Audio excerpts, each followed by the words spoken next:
Hi, my name is Benny Cutler. I'm a 10th grader at NSU University School, and I'm here to help you guys review for your AP exams, which are coming up in May. So today I'll be covering Unit 1 of AP Calculus, which is limits, and let's get started. So imagine that we have this graph. This function over here is absolute value of x times x minus 3 over 9 minus x squared. So say that we wanted to find the limit as x approaches 3, which can be written like this. The limit as x approaches 3, and let's call this f of x, So the first thing that we're going to try here is we plug it in. So we get the absolute value of 3 times x is 3, so 3 minus 3 over 9 minus 3 squared. And if we simplify this, we get 0 times 3 is 0 over 0, 0 over 0. That is undefined, which we don't want. So if we look at the graph, as the function approaches x equals 3, it seems like it's approaching a very specific number, but when we're plugging it in, we can't find that specific number. So if we look at here, 3 is undefined, but everywhere else on this function, for the most part that we can see, seems to be defined. So how can we find what y value this x equals 3 has at this point, just by when we're given the function? So one way we can do this in this case, if we notice that our x minus 3, our 9 minus x squared at the in the denominator can be factored. So then we're left with the absolute value of x times x minus 3 over 9 minus x squared factors to be 3 plus x times 3 minus x. And now look at this. This 3 minus x and the x minus 3, they're the same thing, except they're opposite. So one is the negative of the other. So we know that if we were trying to simplify this, then we could cross these out and put a negative at the top. So now we're left with a function which is not the same function. It's the same in every respect, except that at this x equals 3, it's going to be defined. So now we have the absolute value of x over 3 plus x. So now let's see what happens when we plug in 3 here. So we get negative times the absolute value of 3, which is negative 3, over 3 plus 3, which is 6, negative 3 over 6. And then we get negative 1/2. And now if we look at this graph, as we take the graph closer and closer to 3, we seem to be approaching a very specific number. When we're at 2.98, we're at negative 0.498. And when we're on the other side, we're at negative 0.502. So those are both very close to negative 0.5, which is equal to negative 1/2, which means that this is a valid way that we can find the limit as x approaches 3 on this graph. So this also leads us to consider one-sided limits. So now instead of this function, imagine we had this. So this does not seem to be approaching a very specific value, but we would not know that from this, just given this function. Or even if we were given the graph of this function, we could see that the limit as it approaches it from the left, meaning if we looked from the left and got closer and closer, here, if we got closer and closer to the value 2, if we're looking for the limit as x approaches 2, then it's approaching from the left, it looks like negative 1. So now if we do it from the right and look from this side, it's approaching also 1. It's 1 everywhere, and then here it just jumps. It's undefined at 2. But we can tell that from the left, it seems to be approaching negative 1, and from the right, it seems to be approaching 1. So the way that we write this is the limit, or I'll write it over here. The limit as x approaches 2, let's also call this f of x, And we'll do 2 from the left. We write from the left by putting a little minus sign up here. That means that we look from the left of the graph. We don't care what's happening over here. We only care what's happening from this side. So if we look, we're getting closer and closer, and it seems to be at -1 this whole time, and nothing changes up until this point. So the limit as x approaches 2 from the left is going to be -1. If we take that same logic and apply it to the right, from the right, we use the plus sign because it's coming from the positive direction of f of x. Then we look from the right, it's at 1 this whole time, then it just jumps to -1. So it looks like from the right, if we draw a line here and only look on the right side of this line, then we would only know that it's approaching 1. So that means that from the left, it's approaching -1, and from the right, it's approaching 1. So what can we do with this? This tells us that the limit as x approaches 2 of this function does not exist, because the limit from the left is different from the limit at the right. So we can write this formally by saying the limit as x approaches, or if the limit as x approaches, instead of this isn't specific to 2. If this were any other number, it would work too. So instead of writing 2 to generalize it, we can write c. That's just some number that x can approach. So if the limit as x approaches c of some function, c from the left, is not equal to the limit as x approaches c from the right of f of x, then the limit as x approaches c of f of x does not exist. DNE stands for does not exist. Okay, and this is what we call a discontinuity. So this is an example of a discontinuous function because it jumps between these 2 points. And if we think about what we think of a continuous function to be, it doesn't have any jumps. It's just smooth and looks something like this.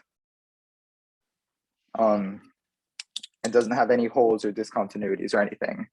So we can write that formally as the definition of continuity is what I wrote earlier, the limit as x approaches c from the left of f of x equals the limit as x approaches c from the right of f of x.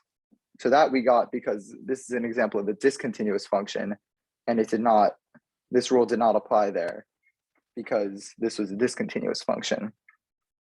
So this is one condition, but sometimes also, if we had a piecewise function and a graph that looked something like, let's say this, and there's a hole here and a point up here, then the limit does exist. The limit from the left, we'll see here, is the same as the limit from the right. So the limit does exist, but the function is defined up here. So if we plugged this value into the function, we would get a value, but it's not the same as the limit because it still has a discontinuity.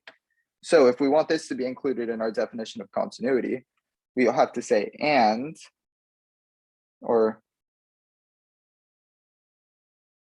which equals f of c, which just means the y value at that point up here. So this is not continuous, but instead, if this point were filled in down here, then this would be continuous because this is f of c right here. The limit from the left is equal to the limit from the right, and that's the same as the value of the function here. So that's a general definition of what continuity is. So there are a few different types of discontinuities. This one is called a jump discontinuity. And this is what we call an irremovable discontinuity, meaning if we have the function here there's the limit from the left and the limit from the right are going to be different. So this will always be discontinuous no matter what we do to it without changing the value. But if we had a function that just had a hole in it, so let's say we had x squared plus 6 or plus 5x plus 6 over x plus 3. If we look at this function, everything seems to be okay. But if we look at the limit as x approaches -3, if we look for -3 here, as we get closer, -3 undefined. So how can we deal with this? It seems to be continuous. So this is what we call a removable discontinuity, or a hole. So the way that we can remove this discontinuity, if we have the function, then if we notice the top can factor. So this becomes x plus 2 times x plus 3 over x plus 3. And what do you know? The x plus 3's cancel out, and we're left with x plus 2. And when we plug in negative 3 for that into just the function x plus 2, we get -1, which, if we look at our graph, it's what it seems to be, roughly. This is -1, and that's what it's approaching from both sides. So whenever you see a graph, your first instinct should be to plug it in. If we plugged in -3 up here, we would get 0 in the denominator, which we can't have. So a way to get around this is to factor and remove this discontinuity by canceling out that common x plus 3 on the top and the bottom. So now another example of a discontinuity is a vertical asymptote. So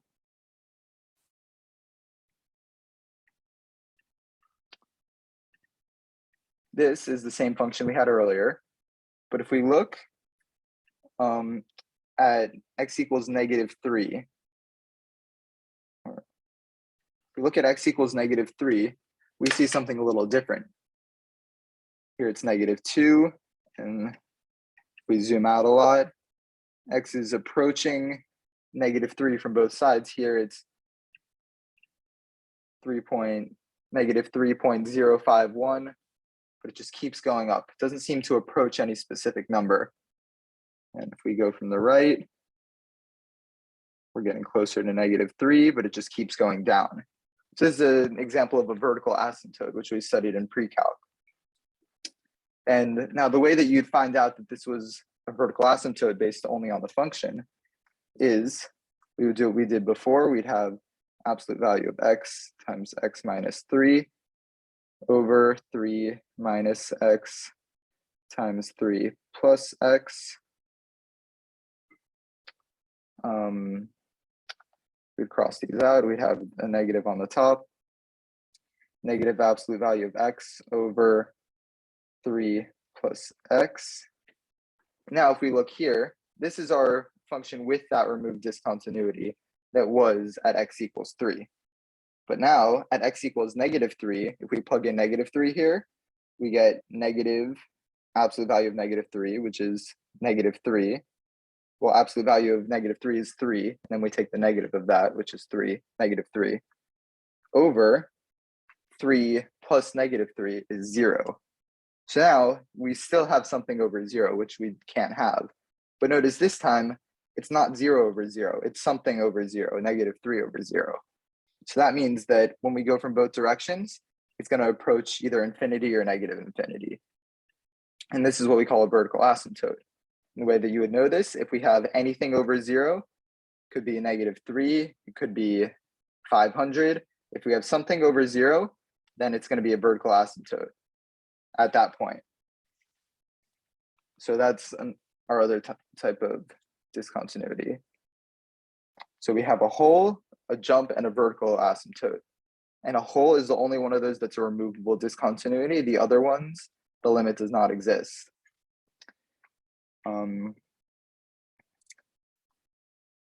Okay, so now we want to take the limit of a composite function, how can we do that? Composite function. So this is taken from Khan Academy, and we're trying to find the limit as x approaches -1 of h of g of x.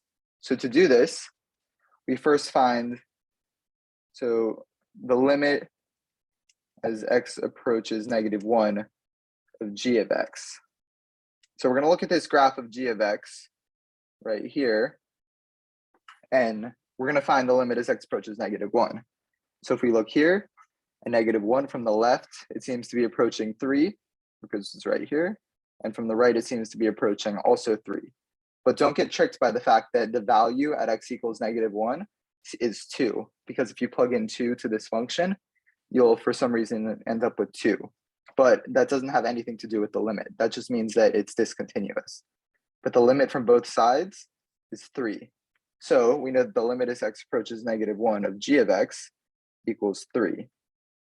And we take the limit of g of x first because it's on the inside. We work our way from inside to outside.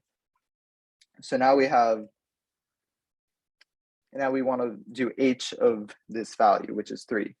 So now the limit as x approaches 3, because now we have 3 instead of -1 of h of x. And now if we look at this graph over here, and we look at x equals 3, from the left, this seems to be a completely continuous function. So if we look at 3, x equals 3, it's approaching from the left, it's approaching 1, and from the right, it's also approaching 1. So then we have our answer, which is 1. And let's see if that's correct. And it is. So that's how we find the limit of a composite function.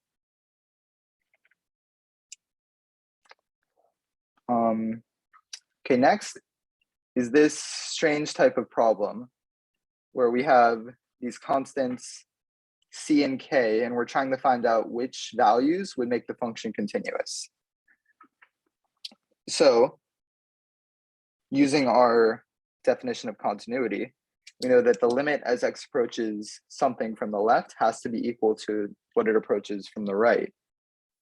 So in this case of the piecewise function, we have to set this value of x plus 2c equal to 3cx plus k at x equals -2, the limits. So if we have the limit as x approaches -2 of x from the left, because we're coming from the left, because this is when x is less than -2. So on a graph, that would be coming from the left. Of x plus 2c. And to do this, we just plug in -2 because there's no 0 in the denominator. So then we have that equals -2 plus 2c. So now we have to set that equal to the limit as x approaches 2 from the right of this part here of 3cx plus k. And that equals, if we plug in x equals -2 for x here, then we get -2 times -3 is -6, -6c plus k. So now we know that, I'll write it up here, -2 plus 2c equals -6c plus k. So we'll keep that up here for use later. But for now, we're going to move on to the next discontinuity, or possible discontinuity, which is at x equals 1.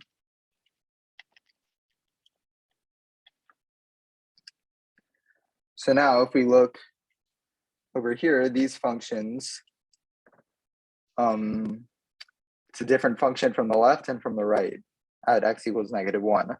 So we want to set the limits equal to each other. So the limit as x approaches 1 from the left just means that we're using this function of 3cx plus k And now if we plug in 1 for x, we get that that equals 3c plus k. And then the limit as x approaches 1 from the right. Now we're going to use this function, because this is the function from the right, of 3x minus 2k equals, now we plug in 1, we have 3 times 1 is 1. 3 times 1 is 3. 3 minus 2k. And we need to set these equal to each other, so we'll write that up here. And we'll get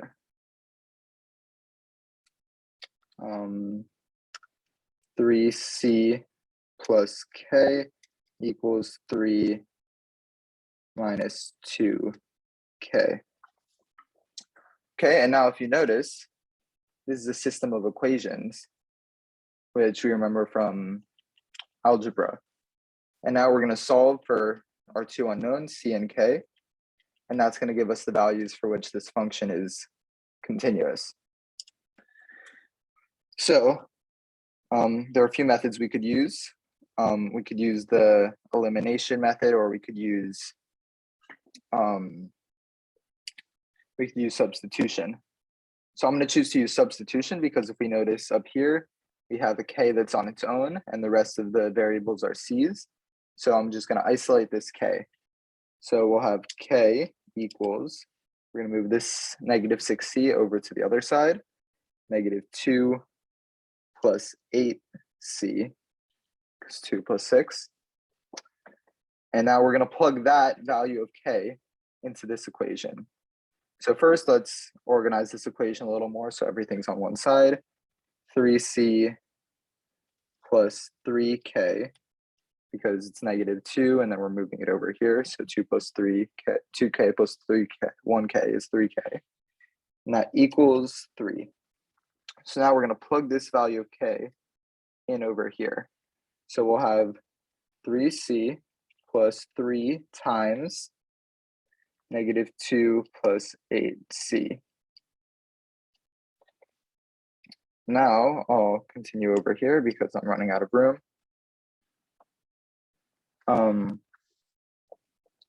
Now if we distribute this, we'll have 3c. 3 times negative 2 is negative 6. And then 3 times 8c is 24c. So now, and that all equals 3. So now we combine like terms and we have 27c equals, we'll move this negative 6 onto the other side here. So now we'll have 27c equals 9, and c equals 9 over 27, which is just 1/3. So we know one of our values, c equals 1/3. C equals 1/3. Now, all we have to do to find k is just plug that value of c back into one of these equations. So let's choose this one just because it's here. And if we do 8 times c, which is 1/3, minus 2, we'll have 8/3 minus 2 equals c, equals k. So k equals, wait, I'll do it somewhere else. K equals 8/3 minus 2.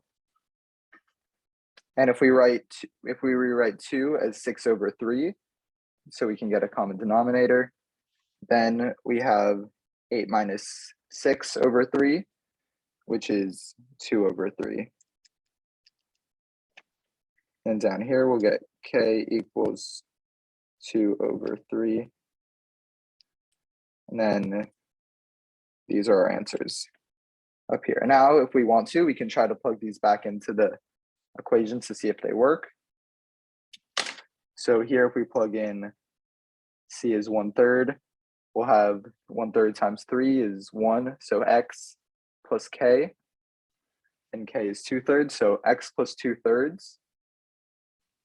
And if we plug in negative 2 plus 2/3, then we'll get negative 6 over 3 plus 2 over 3, negative 4 over 3 from on this part.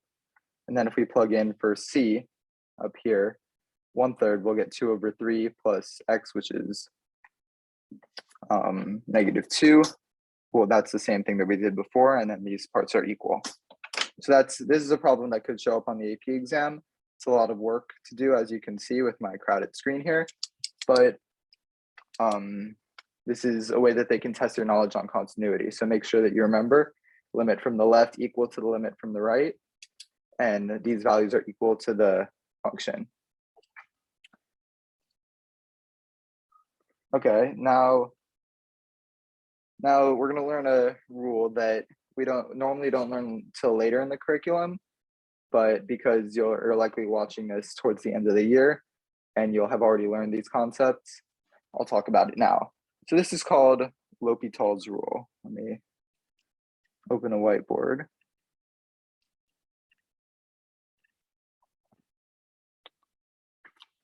So L'Hopital's rule says that basically if we have a limit, the limit as x approaches c, just to generalize it, but c could be any number, it doesn't matter, of f of x over g of x. See what this means? If we have x squared minus 3x plus 5, doesn't matter. It's just some set of values of x on the top and some set of x values on the bottom. Then this limit equals the limit as x approaches c on the top of the derivative of f at c. So over the limit as x approaches c g prime of x. So this really simplifies things for us because derivatives can, if we have x to the 4th or even x squared, taking the derivative makes it 2x. And then if we take another derivative, we just get 2. And 2, if that's in the denominator, then we never need to worry about an irremovable discontinuity or vertical asymptote because the bottom is always just going to be constant. So this could work to our favor in horizontal asymptote problems. So an example of a horizontal asymptote problem is this up here. So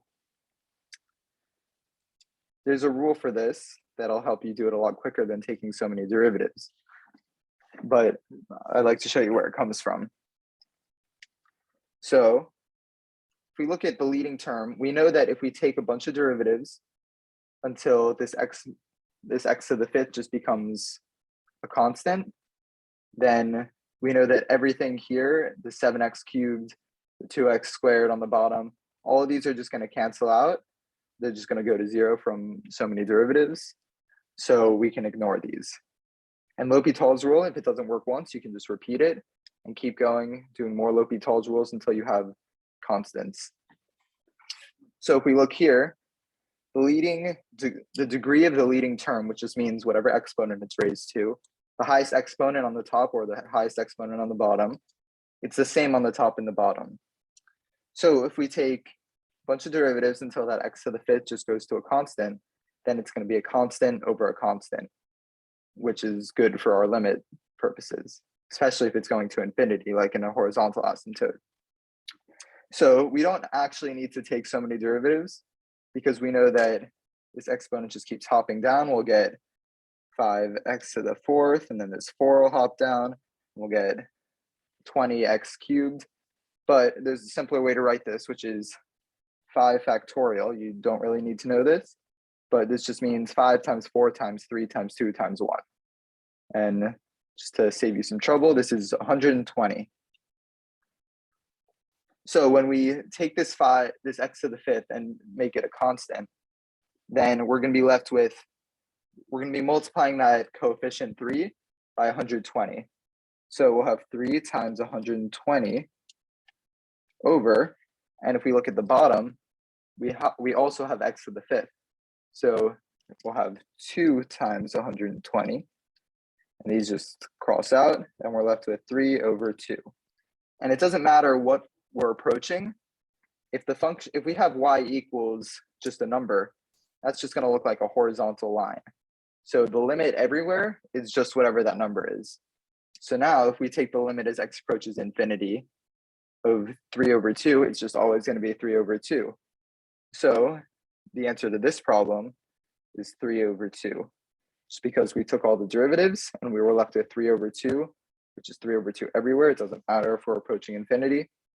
And that's how you find horizontal asymptotes.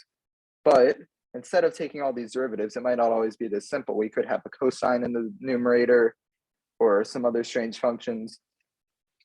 So what we're going to do here, if you know that the degree of the top and the bottom is the same, like here it's 5, the exponent is 5, the exponent is also 5, then like what we just saw before, we just take these coefficients and divide them. So 3 up here, 2 down here, 3 over 2. So it's that simple. You don't have to take so many derivatives. You can just do that. Now, if instead this was x to the 6th, then the top is higher than the bottom. So if we took 5 derivatives, the bottom just goes to a number, but the top still has an x in it. So we'll have 3x over 2, I believe. 3x over 2. And now if we take x to infinity, this isn't going to stop because there's still an x here. So 3 times a really big number is going to be a really high number.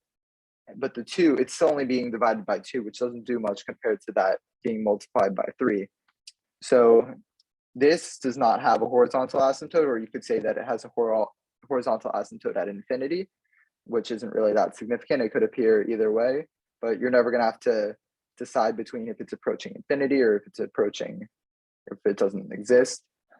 So if the degree of the top is greater than the degree of the bottom, then the limit does not exist. It approaches infinity. But now, instead if we had a 6 on the bottom instead of a 5, then we have 3 over 2x, because the 120s cancel out as we saw before. And now if we take 3 over 2 times a really big number, 3 over infinity, let's say, as you divide by bigger and bigger numbers, the number just gets smaller. So as we approach infinity, limit as x approaches infinity, I'm writing on the letters, but that just goes to 0 because it just keeps getting smaller, and we assume that it approaches 0 in the long term. Okay, so that's how you find horizontal asymptotes. Now we're going to go to this thing called the squeeze theorem, which has a fun name. But this just says that if we have 3 functions, we have f of x, g of x, and h of x. So if g of x is between f of x and h of x, like it is here, and it says it up here, this is how it'll be phrased on the AP exam. H is less than g, which is less than f. So what this looks like is just that at all values, g is in between these 2 functions, f and h. So let's say instead of a, that's more general, just to make it more concrete, let's say this a equals 3. So if we knew that f of 3 is equal to h of 3, then because g of x is in between them, then g of 3 also has to be equal to those. Because if we look, when these 2 are equal here, they're squeezing this function g in between the 2 lines. So g of x also has to be equal to them. If you think about it, it makes sense, because if g has to be in between these and they're equal, then g couldn't be up here, because then G wouldn't be equal to them. I mean, because then G wouldn't be in between them. So G has to be somewhere in between here. And if they're equal, then the only way it can be in between is if it's equal. So squeeze theorem, that's pretty quick. Now there's this thing called the intermediate value theorem. Now, what this says is that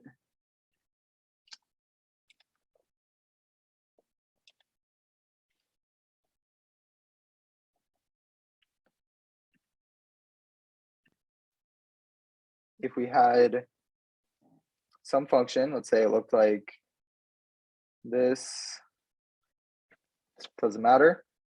If we know that there's a point here, so that dot, let's say this is x equals 2, and up here is x equals 7. So if we know that this function is continuous, let's write that, f of x must be continuous. Enjoy my terrible handwriting. F of x must be continuous, and if it is, then that means between 2 and 7. So if x is between 2 and 7, then there has to be, or if instead of x, let's say, let's generalize it to c. If you have some number c that's in between 2 and 7, it could be 2.5, it could be 6, could be anything, then, and let's say this value at x equals 2 is 3, and at 7, it's 5. So if c is between 2 and 7, then there has to be some c, must be some c where f of c, or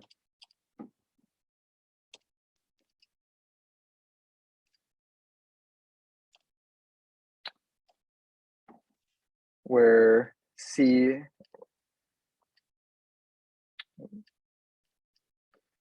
three f of c greater than or equal to 5.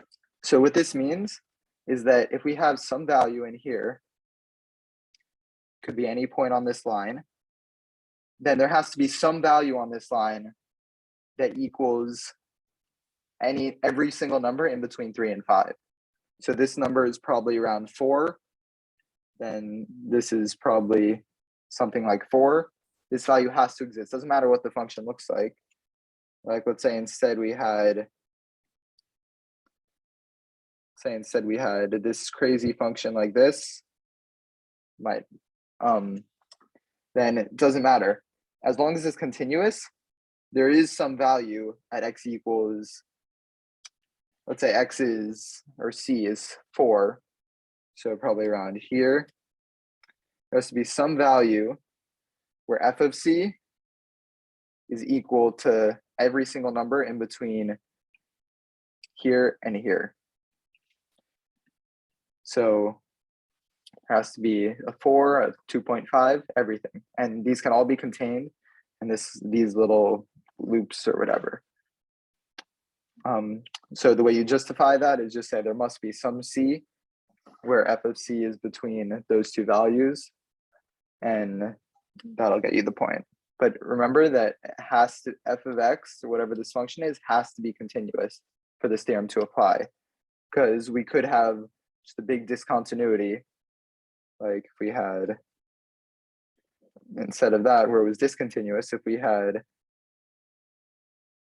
this, then that, then there's no value, or whatever this value is, let's say it's slightly less than 5, then there's no value there if it's discontinuous. There doesn't have to be a value. There could be, but it does not have to be, which is what we're trying to prove with the intermediate value theorem.